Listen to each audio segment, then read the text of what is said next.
अस्सलामुअलैकुम स्टूडेंट्स हमने previous lecture में ग्रुप थ्योरी के रिलेटेड चंद एक डेफिनेशंस, ग्रुप की डेफिनेशंस और एक एग्जांपल की थी ग्रुप के रिलेटेड।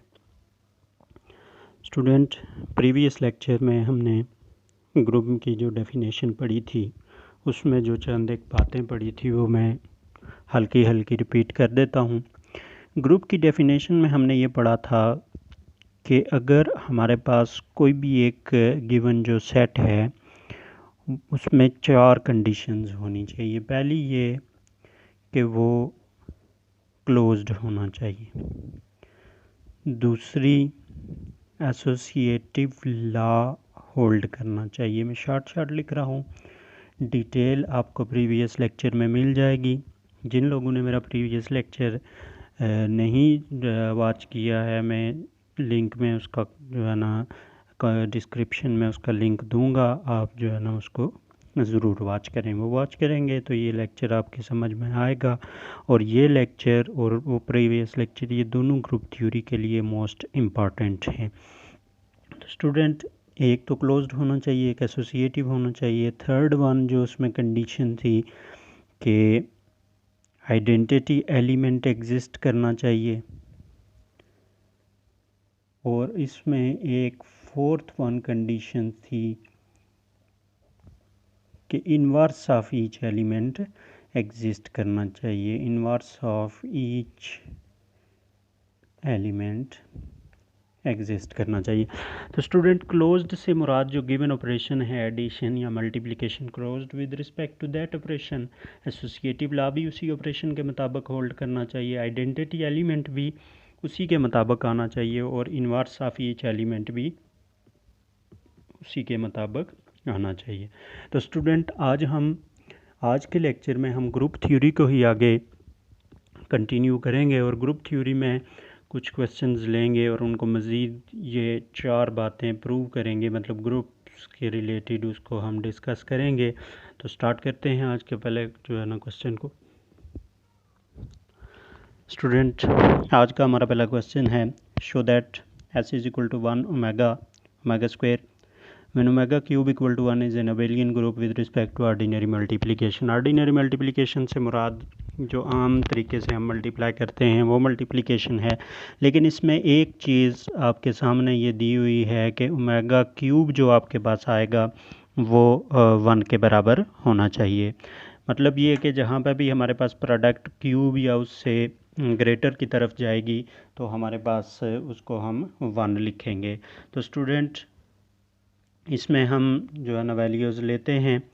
अब देखें, मल्टीप्लाई करते हैं तो मल्टीप्लिकेशन में ज़रा टेबल पे गौर कीजिएगा कि 1 को जब इस 1 से मल्टीप्लाई करेंगे तो आपके पास 1 आ जाएगा, और 1 को ओमेगा से मल्टीप्लाई करेंगे तो ओमेगा और ओमेगा स्क्वायर आ जाएगा। अब ओमेगा को जब इससे मल्टीप्लाई करते हैं तो ओमेगा और ओमेगा 2 बार आएगा तो ओमेगा स्क्वायर बन जाएगा, और ओमेगा को जब इस ओमेगा से मल्टीप्लाई करते हैं तो ओमेगा क्यूब बन जाएगा। मतलब ये कि ओमेगा स्क्वायर डॉट ओमेगा आपके पास ओमेगा क्यूब आ जाएगा, और ओमेगा क्यूब को आप जो है ना 1 लिख सकते हैं। तो यहाँ पे हम इसको 1 लिख देंगे। अब ओमेगा स्क्वायर को 1 से मल्टीप्लाई करेंगे तो यहाँ पे ओमेगा स्क्वायर आ जाएगा। ओमेगा स्क्वायर को इस ओमेगा से मल्टीप्लाई करते हैं तो यही वाली कंडीशन बनेगी जो ओमेगा क्यूब के बराबर आएगी। तो सॉरी, इसकी जगह डायरेक्टली हम 1 लिख देंगे। अब ओमेगा को omega square dot omega square करते हैं तो ओमेगा 4 आ जाएगा। ओमेगा 4 को अगर हम ओमेगा क्यूब की टर्म में लिखें तो omega cube dot omega cube 1 के बराबर है, और डॉट ओमेगा तो मतलब ये कि ये ओमेगा के बराबर आ जाएगा। तो यहाँ पे आपके पास ओमेगा आ गया। स्टूडेंट, अब इस टेबल को आपने जो है ना जहन में रखना है। जहाँ पे भी हमारे पास इस तरह की कोई प्रोडक्ट बनेगी तो हम उसमें जो है ना ओमेगा क्यूब की जगह 1 पुट कर लेंगे और उसको कन्वर्ट करके ओमेगा और ओमेगा स्क्वायर की फॉर्म में लिखेंगे। तो अब हम इसका टेबल हमने किया है, अब हम इसकी फर्दर सारी प्रॉपर्टीज़ प्रूव करेंगे। 4 प्रॉपर्टीज़ पहले ग्रुप के लिए प्रूव करते हैं और जब ग्रुप बन जाएगा तो फिर आगे उसको एबिलियन की तरफ लेके जाएंगे। अगर ग्रुप ना बन सका तो फिर हम उसको एबिलियन की तरफ नहीं लेके जाएंगे, बल्कि जस्ट मेंशन करेंगे कि ग्रुप नहीं है। तो स्टूडेंट ये ग्रुप होगा, क्योंकि यहाँ पर बताया गया है कि एबिलियन ग्रुप शो करना है, तो इसका मतलब है वो ग्रुप है। आगे हमें बताना है कि एबिलियन है या नहीं, लेकिन उससे पहले हमें चेक करना ज़रूरी है। बाज़ औक़ात क्वेश्चन जो दिया हुआ होता है ज़रूरी नहीं होता कि वो ग्रुप हो या ना हो, ज़रूरी ये नहीं है कि ग्रुप होगा। अब हम स्टार्ट करते हैं, फर्स्ट प्रॉपर्टी को स्टार्ट करते हैं। तो फर्स्ट प्रॉपर्टी आपके पास है कि आपने इसे ये शो करना है कि क्या ये क्लियर लॉ इसमें होल्ड करता है या नहीं, मतलब क्लोज्ड है या नहीं। तो फर्स्ट प्रॉपर्टी में हम ये लेते हैं, हम इसमें से कोई भी वैल्यूज़ ले लेते हैं। तो 1 multiply by omega equal to omega आ जाएगा, या omega multiply by omega square equal to omega cube आएगा, जो 1 के बराबर है। तो इसका मतलब है जिस मर्ज़ी नंबर को आप मल्टीप्लाई करें तो आपके पास क्लोज्ड है, तो आप यहाँ पे इसको क्लोज्ड लिखते हैं, या यहाँ एंड पे लिख देंगे closed with respect to multiplication. उसके बाद दूसरी प्रॉपर्टी है, तो आप इसके 3 एलिमेंट, यही 3 बेशक ले लें या इनमें से कोई 2 रिपीट कर दें। जैसे ओमेगा और ओमेगा स्क्वायर है, तो ओमेगा स्क्वायर को आप 2 बार लिख सकते हैं, बिलोंग्स टू एस। अब इसमें क्या आपने करना है, 1 मल्टीप्लाई बाय ओमेगा स्क्वायर, इन दो को पहले ब्रैकेट में रख लें, और 1 मल्टीप्लाई बाय ओमेगा स्क्वायर। अब ये आपके पास आ जाएगा 1 multiply by omega cube equal to omega multiply by omega square. तो ये आ जाएगा ओमेगा क्यूब इक्वल टू, ये भी ओमेगा क्यूब बन जाएगा, और ओमेगा क्यूब हमारे पास 1 के बराबर है, तो 1 इक्वल टू 1, ये आपके पास ट्रू हो गया। तो आप यहाँ पे लिख सकते हैं कि associative law holds with respect to multiplication. Student ये हमारे पास 2 प्रॉपर्टीज़ इसकी प्रूव हो गई हैं। अब हम थर्ड और फोर्थ प्रॉपर्टी की तरफ चलते हैं। थर्ड प्रॉपर्टी है कि आइडेंटिटी एलिमेंट। तो स्टूडेंट हमारे पास जो टेबल है आप उसको एक बार देख सकते हैं कि 1 को हमने सारे एलिमेंट से मल्टीप्लाई किया था, तो उसने इनकी वैल्यूज़ को चेंज नहीं किया था। 1 को ओमेगा से मल्टीप्लाई किया, ओमेगा स्क्वायर से मल्टीप्लाई किया, और 1 को 1 से भी मल्टीप्लाई करके चेक किया, तो आंसर हमारे पास सेम रहे। तो 1 इज़ एन आइडेंटिटी एलिमेंट। अब स्टूडेंट फोर्थ हमारे पास जो प्रॉपर्टी है वो हम प्रूव करेंगे, और फोर्थ प्रॉपर्टी में एक बात आपने याद रखनी है कि हमने ऐसे एलिमेंट लेने, मतलब ऐसे एलिमेंट जिनको मल्टीप्लाई करने से आंसर हमारे पास ये बने, मतलब 1 आ जाए। आइडेंटिटी एलिमेंट 1 आया है तो 1 आंसर आना चाहिए। अब हम यहाँ पर इसको प्रूव करते हैं कि देखते हैं किस किस को मल्टीप्लाई करने से आंसर 1 आ रहा है। हमने 1 को 1 से मल्टीप्लाई किया तो आंसर 1 आया। तो हम यहाँ पर लिख सकते हैं कि इनवर्स ऑफ 1 इज़ 1 का इन्वर्स 1 खुद है। और दूसरी बात हम करते हैं omega multiply by omega square, तो ये ओमेगा क्यूब बनता है जो आपके पास 1 के बराबर है। आप ओमेगा क्यूब की जगह डायरेक्ट 1 लिख सकते हैं, तो आप यहाँ पे लिख सकते हैं कि ओमेगा एंड ओमेगा स्क्वायर और इनवर्सेस ऑफ ईच अदर। तो स्टूडेंट यहाँ पे हम ये लिख सकते हैं कि inverse of each element exist, each element exist. अब यहाँ पे आप देख सकते हैं कि हर एक एलिमेंट का इन्वर्स एग्जिस्ट कर रहा है। 2 एलिमेंट ये थे, एक ही 1 एलिमेंट था, तो तीनों एलिमेंट्स का आपके पास इन्वर्स एग्जिस्ट कर रहा है। तो आप यहाँ पे लिख सकते हैं एस इज़ अ ग्रुप, ऐसा हमारे पास एक ग्रुप बन गया है। अब लास्ट वन जो 5th वन हमारे पास प्रॉपर्टी है, हम वो प्रूव करेंगे कि क्या ये हमारे पास इसमें कम्यूटेटिव लॉ होल्ड करता है या नहीं। तो वो लेते हैं हम,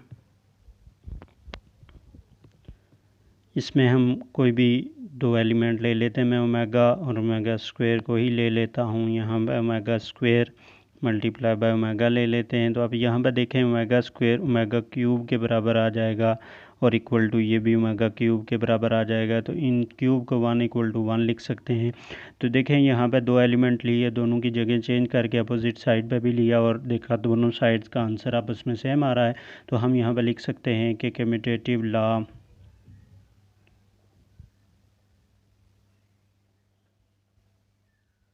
होल्ड्स।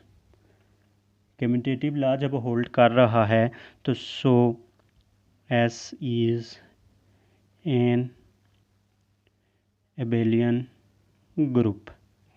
तो स्टूडेंट हमने इस तरह एक क्वेश्चन प्रूव किया जिसमें हमने जो है ना एक सेट हमारे पास मौजूद था, उसमें हमने ऑर्डिनरी मल्टीप्लिकेशन के तहत सारी 5 की 5 प्रॉपर्टीज़ प्रूव करके चेक किया कि क्या वो एबेलियन ग्रुप है या नहीं। इस तरह आपके पास जो भी एक सेट दे दिया जाए, आपने इस तरह उसमें प्रॉपर्टीज़ प्रूव करनी है। पहले उसका जो है ना टेबल बनाना है, टेबल के बाद आपने इस तरह प्रॉपर्टीज़ प्रूव करनी है और फिर उसको जो है ना एबेलियन या ग्रुप शो करना है।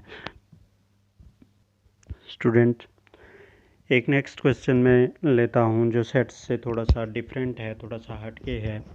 तो इसमें देखें क्वेश्चन है हमारे पास कि prove that all 2x2 non singular matrices over the real field form a non Abelian group under multiplication.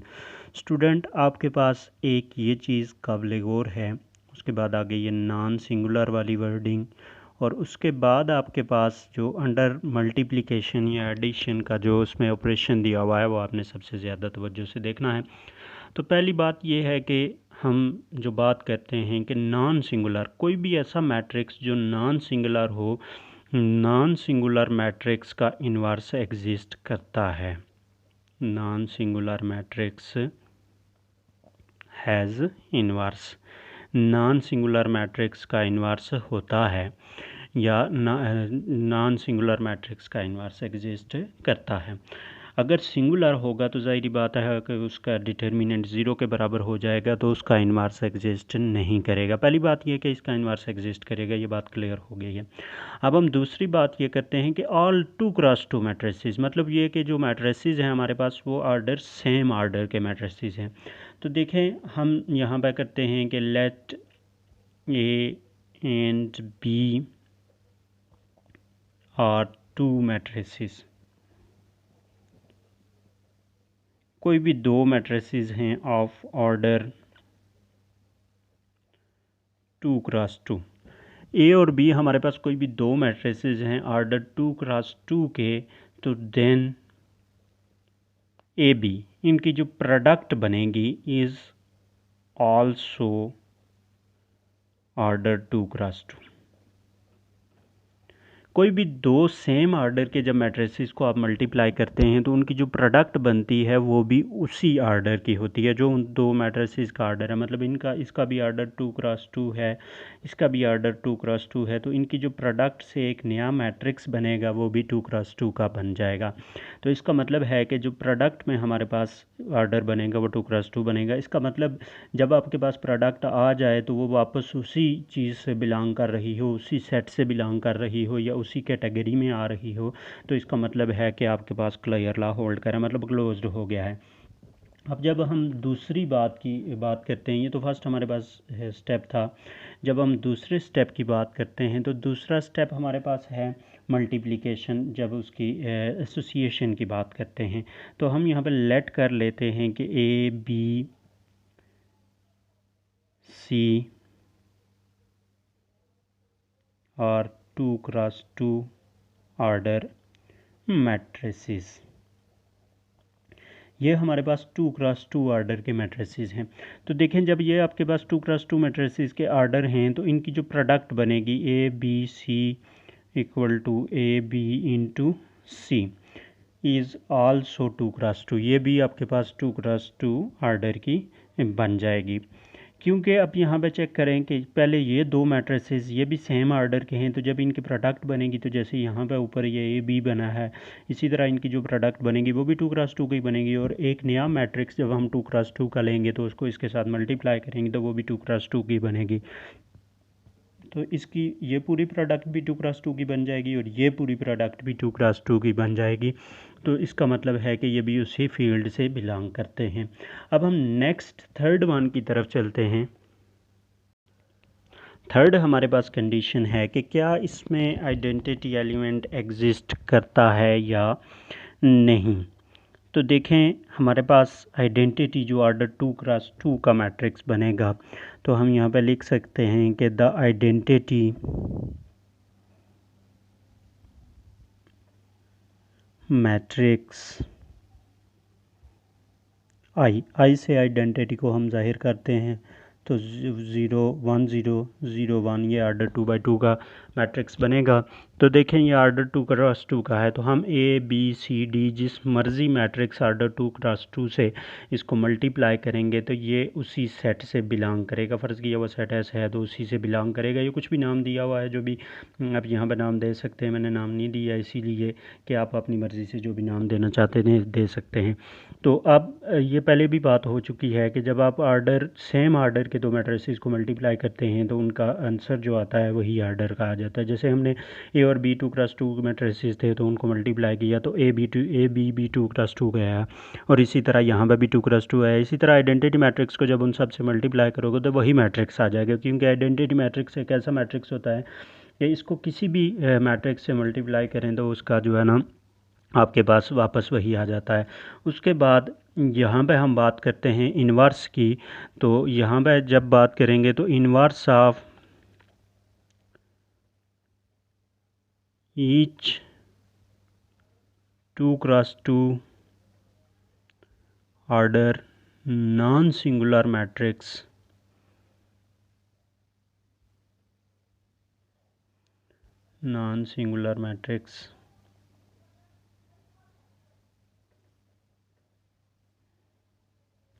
Exist. हर एक सिंगुलर मैट्रिक्स का inverse of each non singular matrix order 2x2 का कोई भी मैट्रिक्स है तो उसका हर एक नॉन सिंगुलर मैट्रिक्स का इन्वर्स एग्जिस्ट करेगा। तो इसका मतलब है कि so given set is a group. Given set आपके पास क्या आ जाएगा, ग्रुप आ जाएगा। जब हम फिफ्थ की बात करेंगे तो let A and B are two matrices of order 2x2 कि ए और बी दो आपके पास ऑर्डर हैं, जो मैट्रिसेस हैं जिनका ऑर्डर 2x2 है। तो जब इनकी प्रोडक्ट की हम बात करेंगे तो प्रोडक्ट में एक चीज़ आपने देखनी है। देखें प्रोडक्ट इनकी बनेगी A B equal to B A, not equal to B A in general, क्योंकि हम कम्यूटेटिव लॉ प्रूव करना चाहते हैं। तो जनरली कम्यूटेटिव लॉ में ए बी और बी ए मैट्रिसेस आपस में प्रोडक्ट उनकी सेम नहीं होती। ये एक स्पेसिफिक कंडीशन है जिसमें ये दोनों की प्रोडक्ट आपस में सेम हो सकती है। ये तब मुमकिन है कि जब ए और बी आपके पास इक्वल मैट्रिसेस हों, और यहाँ पे ऐसा पॉसिबल नहीं है तो इसलिए ये वाली फॉर्म आपके पास नहीं आएगी। तो इसका मतलब है कि कम्यूटेटिव लॉ होल्ड नहीं करता इसमें प्रोडक्ट ऑफ मैट्रिसेस में। Commutative law does not hold, so S is non एबिलियन। S जो आपके पास आएगा, जो मैट्रिक्स होगा, जो हमारे पास सेट है मैट्रिसेस का, वो नॉन एबिलियन हो जाएगा। तो स्टूडेंट ये हमने एक मज़ीद एग्जांपल हमने डिस्कस की जिसमें हमने बात की कि मैट्रिसेस के रिलेटेड। तो स्टूडेंट चंद एक जो कंसेप्ट मैंने आपको दिए हैं तवज्जो से इस क्वेश्चन को ख़ासकर सुनना है। इसमें तमाम बातें आपने तवज्जो से सुननी हैं, और अगर कोई भी चीज़ आपको समझ नहीं आती तो कमेंट में उसको पूछें, और अगर इसके रिलेटेड मज़ीद किसी क्वेश्चन का सलूशन आपको चाहिए तो आप कमेंट में उसको मेंशन करें। मैं इंशाल्लाह उसको नेक्स्ट लेक्चर में शामिल करूँगा। स्टूडेंट ये था आज का हमारा लेक्चर। इसके रिलेटेड आपको कोई भी क्यूरी है तो आप कमेंट में ज़रूर पूछें। और इसके अलावा आपने इसके रिलेटेड तमाम लेक्चर्स को रीड करना है, अच्छे तरीके से वॉच करना है, ताकि कोई भी क्यूरी है, कोई भी प्रॉब्लम है तो आप लोगों की क्लियर हो जाए। और इस लेक्चर को वॉच करने से पहले इससे प्रीवियस जो लेक्चर है उसको लाजमी वॉच करें। मैं उसका लिंक भी कमेंट में ज़रूर मेंशन करूँगा। तो आप जो है ना इसके रिलेटेड ख़ास कर ये जो ग्रुप थ्योरी का टॉपिक है, स्पेशली फ़र्स्ट ईयर के स्टूडेंट्स के लिए ये जो टॉपिक इन 2 लेक्चर्स में मैंने इंक्लूड किए हैं, क्वेश्चंस कुछ इंक्लूड किए हैं, कुछ डेफिनेशंस इंक्लूड किए हैं। तो ये करंटली जो आपका बोर्ड के पेपर्स आने वाले हैं उनके लिए ये मोस्ट इम्पॉर्टेंट है। इस एक्सरसाइज में से अक्सर लॉन्ग क्वेश्चन दे दिया जाता है, और अगर लॉन्ग ना दिया जाए तो इन डेफिनेशंस में से या क्वेश्चंस में से कुछ शॉर्ट भी मेंशन किए जाते हैं और ऑब्जेक्टिव भी आता है। तो इसलिए काइंडली आपने अच्छे तरीके से इनको वॉच करना है। और अगर आपकी कोई भी क्यूरी हुई तो आप कमेंट में ज़रूर पूछें, ताकि नेक्स्ट लेक्चर में उसको मैं क्लियर भी करूं और आपके क्वेश्चंस के रिलेटेड जो भी प्रॉब्लम है उसको भी डिस्कस किया जाए। अल्लाह हाफिज़।